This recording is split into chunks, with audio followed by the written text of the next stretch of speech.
पूर्व प्रधानमंत्री मनमोहन सिंह की मृत्यु ने कई लोगों को एक्सपोज किया है।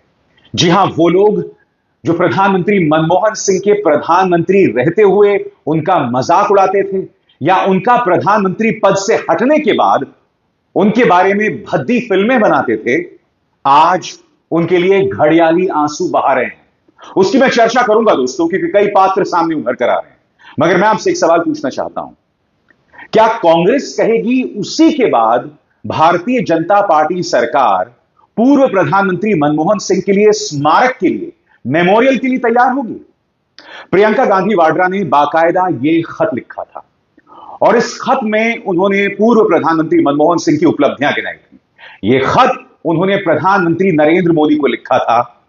कहा था कि प्रधानमंत्री मनमोहन सिंह वो शख्स थे जिन्होंने देश को आर्थिक बदहाली से बाहर निकाला था, देश की अर्थव्यवस्था को एक नया रास्ता दिया था। उनकी अपनी जो बुद्धिमत्ता थी वो पूरे देश के लिए मिसाल थी। यहां पर प्रियंका गांधी वाड्रा ये खत लिखती हैं, इसलिए बहुत जरूरी हो जाता है कि जहां पर उनका अंतिम संस्कार हो वहीं पर उनके लिए राष्ट्रीय स्मारक बनाया जाए। मगर अब क्या हो रहा है? उनका अंतिम संस्कार निगमबोध घाट पर हुआ और स्मारक के लिए सरकार तैयार हो गई है। वो भी तब जब कांग्रेस के अध्यक्ष मल्लिकार्जुन खड़गे ने देश के गृह मंत्री अमित शाह से बात की। मैं सीधे सवाल पूछना चाहता हूं भाजपा से, आपके मन में कांग्रेस के प्रतीकों के लिए इतनी नफरत है, इतनी नफरत है कि जब कांग्रेस ने कहा तब आप राष्ट्रीय स्मारक के लिए तैयार हुए? यह देखिए, यह गृह मंत्रालय की तरफ से खत आया है और इसमें किसी का दस्तखत नहीं है। इसमें कहा गया है कि भाई अंतिम संस्कार तो निगमबोध घाट में होगा, मगर हां, राष्ट्रीय स्मारक कहां बनाया जाए हम इस पर विचार करेंगे। कांग्रेस यह भी सवाल पूछ रही है कि इससे पहले कई प्रधानमंत्रियों का देहांत हुआ, उनमें से किसी का भी अंतिम संस्कार निगमबोध घाट पे नहीं हुआ। यह सवाल पूछा जा रहा है। सबसे बड़ी बात, जब कांग्रेस कहेगी तभी आप राष्ट्रीय स्मारक के लिए तैयार होंगे। हम जानते हैं कि प्रधानमंत्री नरेंद्र मोदी की क्या राय थी मनमोहन सिंह के बारे में, वो मैं आपको सुनाऊंगा, मगर सबसे पहले सुनिए मल्लिकार्जुन खड़गे ने क्या कहा और उसी के बाद ये लोग राष्ट्रीय स्मारक के लिए तैयार हुए। सुनिए मल्लिकार्जुन खड़गे का बयान। Already I have written a letter to Prime Minister regarding this funeral event, and that is in public domain. Kindly you take that, and that is my message, nothing else. उसके बाद गृह मंत्रालय की तरफ से यह खत आता है और उसमें कहा जाता है कि हम विचार करेंगे कहां उनका मेमोरियल कायम हो सकता है। मैं नहीं भूला हूं कि संसद के अंदर प्रधानमंत्री नरेंद्र मोदी ने कहा था कि मनमोहन सिंह तो छतरी लेकर बैठा करते थे, भ्रष्टाचार के मुद्दों पर हमला बोलते हुए उन्होंने छतरी का इस्तेमाल किया था। सुनिए उन्होंने क्या कहा था। मगर उसे सुनाने से पहले मैं प्रधानमंत्री नरेंद्र मोदी से कहना चाहूंगा कि प्रधानमंत्री मनमोहन सिंह ने अपनी जिंदगी बेदाग गुजारी। उनकी सरकार के दौरान क्या हो रहा था उन्होंने उस पर आपत्ति भी जाहिर की थी। मगर मैं प्रधानमंत्री नरेंद्र मोदी से पूछना चाहता हूं, आप पर जो इतने भ्रष्टाचार के आरोप लग रहे हैं, अडानी का मामला हो, रफाल का मामला हो, जितने भी मामले हों, आप उसकी जांच तक करवाने को तैयार नहीं हैं। अडानी पर तो सवाल अमेरिका की अदालत उठा रहा है और आप प्रधानमंत्री मनमोहन सिंह पर यह आरोप लगा रहे थे। सुनिए क्या कहा था उन्होंने एक बार संसद के अंदर प्रधानमंत्री मनमोहन सिंह के बारे में। बाथरूम में रेनकोट पहन करके नहाना, ये कला तो डॉक्टर साहब ही जानते हैं और कोई नहीं जानता। भाजपा का दिल इतना छोटा है कि खड़गे के कहने के बाद वो लोग राष्ट्रीय स्मारक के लिए तैयार हुए हैं। इतनी नफरत कांग्रेस के प्रतीकों से। देखिए, वो एक संस्था स्वरूप इंसान थे, युग पुरुष थे, जो समय की चाप पे ऐसे अमिट निशान छोड़ गए जो कभी मिटने वाले नहीं, और जो गरीबों के दिलों के साम्राज्य पे राज करने वाला अजीमो शान शहंशाह है, उसके बारे में आज बड़ा दुखी होकर मुझे ये कहना पड़ता है कि ये सबके साझे होते। जब इंसान चला जाता है ना, तो उसके साथ कोई बैर, कोई दुश्मनी, सब मिट जाता है। लेकिन यहां पे भी राजनीति चल रही है। मैं आपको एक छोटा सा सवाल करता हूं, वो आप इस देश में सब जगह पहुंचाइए कि अगर अटल जी का संस्कार होना होता और कोई कहता कि राजघाट पे नहीं होता, वहां मॉन्यूमेंट नहीं बनेगा, कहीं और बनेगा, तो क्या कैसा लगता है? मतलब जातन लागे सो तन जाने, किसी पार्टी का मसला नहीं है, देश के गौरवमयी इतिहास का सवाल है। ये इंसान खास था, ये इंसान जीता जागता इतिहास था, समझे नहीं? तो ये जब आप ये कहेंगे तो चाहिए ये था कि दरिया जैसा दिल हो, उचित को जान के उस पर अमल ना करना, एक कायरता का आभास है दोस्त। बड़ा दिल होना चाहिए, लेकिन अगर शरीर 100 किलो का हो और दिल चिड़िया का हो, फिर ऐसा होता। सबसे बड़ी बात, प्रधानमंत्री मनमोहन सिंह की जितनी डिग्रियां थी ना, अगर उसे जोड़ दिया जाए ना, तो भारतीय जनता पार्टी के तमाम नेताओं की जितनी डिग्रियां थी ना, आप आधे लेवल पे भी नहीं पहुंचेंगे, आप आधे स्तर तक नहीं पहुंचेंगे। ऐसे थे मनमोहन सिंह, और उनकी मौत के बाद भी भारतीय जनता पार्टी इस मुद्दे पर सियासत कर रही है। सुनिए इस पर पवन खेड़ा क्या कह रहे हैं। पवन खेड़ा का कहना है, आप समझ रहे हैं सब क्या हो रहा है, उनके शब्द सुनिए। अभी ऐसा मौका नहीं है कि इस पे अभी कोई टिप्पणी करें, पूरा देश देख ही रहा है क्या हो रहा है, और न केवल कांग्रेस पार्टी, बाकी राजनीतिक दल भी उसमें रिएक्ट कर रहे हैं, वो आपने देखा। लेकिन अभी ये मौका नहीं है कि इस पे कोई ऐसी टिप्पणी। आपको सब मालूम ही है, क्रोनोलॉजी आपको मालूम है कि सुबह कब कल पत्र गया, कब खड़गे साहब की अमित शाह जी से बात हुई, वो सब आपको मालूम है।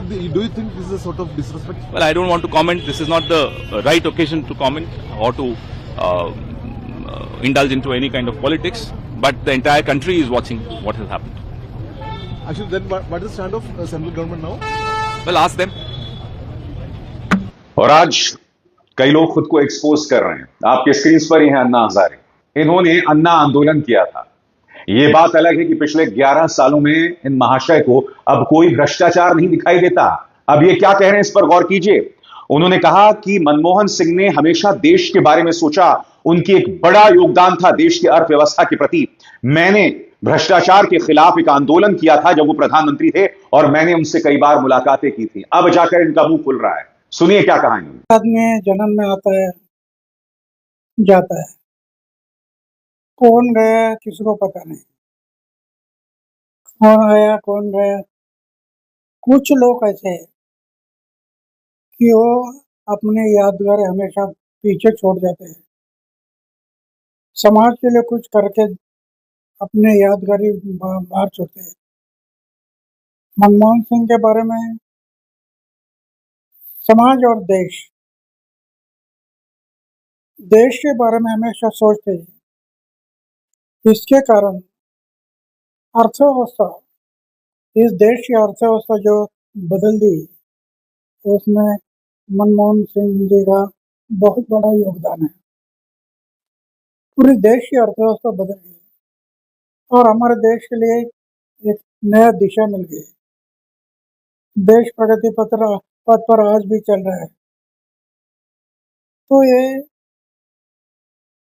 मनमोहन सिंह जी, मैं उस टाइम पर करप्शन के ऊपर आंदोलन कर रहा था, वो प्राइम मिनिस्टर थे।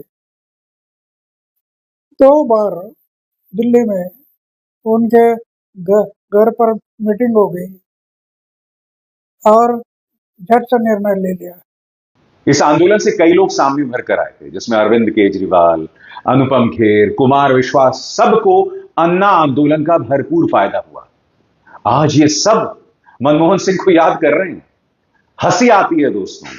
आपके स्क्रीन पर कुमार विश्वास, यहां पर देखिए, श्रद्धांजलि दे रहे हैं पूर्व प्रधानमंत्री मनमोहन सिंह के एक बयान के साथ। आज इनका एक पुराना क्लिप वायरल हो रहा है, और मैं दावे के साथ कह सकता हूं, जब इनसे स्पष्टीकरण पूछा जाएगा तब ये कहेंगे कि मैंने तो मनमोहन सिंह के बारे में नहीं पूछा। मौका था सैटायरिस्ट जसपाल भट्टी की मौत का। यहां पर कुमार विश्वास ये कहते थे कि अगर उठाना ही था तो हंसने वाले सरदार को क्यों उठा लिया। आज कुमार विश्वास जरूर कहेंगे, क्योंकि मैंने ये ताना पूर्व प्रधानमंत्री मनमोहन सिंह के बारे में नहीं मारा था। सुनिए ये घटिया बयान कुमार विश्वास का। अभी जसपाल भट्टी जी को जब दिवंगत होना पड़ा एक दुर्घटना में, तो मुझे भगवान की टाइमिंग पे गुस्सा आया। चलेंगे कि जब सरदार ही उठाना था तो हंसाने वाला क्यों उठाया। आप खुद बताइए दोस्तों, यह बयान साफ तौर पर समझ में आता है कि कुमार विश्वास ने किस सरदार के बारे में कही, किस तरह से मनमोहन सिंह के बारे में आप कुछ भी कह सकते थे, कुछ भी कह सकते थे। और सिर्फ उस वक्त नहीं, जो देश के प्रधानमंत्री नहीं थे, जब वो देश के प्रधानमंत्री थे तब भी आप उनका जितना मर्जी चाहे मजाक उड़ा सकते थे, क्योंकि कुमार विश्वास का यह बयान 2012 का है। कल्पना कीजिए दोस्तों, अगर ऐसे ही कुमार विश्वास ने प्रधानमंत्री नरेंद्र मोदी के बारे में कह दिया होता, आप अंदाजा लगा सकते हैं कितना बवाल होता। आप अंदाजा लगा सकते हैं कि कुमार विश्वास पर यूएपीए लगा दिया गया होता। आज ये लोग श्रद्धा सुमन अर्पित कर रहे हैं। इनमें से ये भी हैं अनुपम खेर। इन्होंने एक फिल्म में मनमोहन सिंह का किरदार निभाया था जिसमें उनका खूब मजाक बनाया गया था। फिल्म का नाम था द एक्सीडेंटल प्राइम मिनिस्टर। खूब मजाक बनाया गया था उस फिल्म में, एक प्रोपेगेंडा फिल्म थी। आज वो कह रहे हैं कि मैंने उनका किरदार निभाया था और मैं आत्मीय तौर पर उनके बहुत करीब हो गया था। आज उन्होंने बाकायदा एक वीडियो संदेश जारी किया है, सुनिए क्या कह रहे हैं। Doctor Manmohan Singh was inherently a good man, gentle, bright, brilliant, kind. मैंने जब ये फिल्म मुझे ऑफर हुई थी, मैंने पहले मना कर दिया था for various reasons, for political reasons also. मुझे लगा कि मैं ये रोल करूँगा, लोग कहेंगे कि शायद मैंने उनका ये मजाक करने के लिए फिल्म की है, जो कुछ यूजुअल सस्पेक्ट ने कहा भी। I am deeply saddened by his demise because I felt that I spent time with somebody. उनकी सबसे खूबसूरत क्वालिटी थी उनकी सुनने की शक्ति। शायद उनके कार्यकाल में ऐसी चीज़ें हुई जो कंट्रोवर्शियल थी, मगर वो एज एन इंडिविजुअल ईमानदार भी थे और इकोनॉमी के लिए, उन्होंने देश की इकोनॉमी के लिए बहुत काम किया था। आज इन सबको महानता याद आ रही है पूर्व प्रधानमंत्री मनमोहन सिंह की। मनमोहन सिंह वो थे जिनके खिलाफ जब 2005 में जेएनयू के अंदर प्रदर्शन हुआ था, काले झंडे दिखाए थे, तब विद्यार्थियों पर आतंकवाद की धाराएं नहीं लगा दी गई। मनमोहन सिंह वो थे, उनकी सरकार चाहती तो कुमार विश्वास पर आतंकवाद की धाराएं लगा सकती थी, क्योंकि आप देश के प्रधानमंत्री के बारे में ऐसा बयान दे रहे हैं। मगर उन्होंने उसका संज्ञान भी नहीं लिया। उल्टा जब राजस्थान में कांग्रेस की सरकार बनी, जी हां, जब राजस्थान में कांग्रेस की सरकार बनी, तब कुमार विश्वास की पत्नी अशोक गहलोत सरकार में नौकरी कर रही है। यह फर्क है भारतीय जनता पार्टी और विपक्ष में। वाकई प्रधानमंत्री मनमोहन सिंह की मृत्यु के दौरान कई लोगों की जो छोटी सोच है वो सामने उभर कर आ रही है।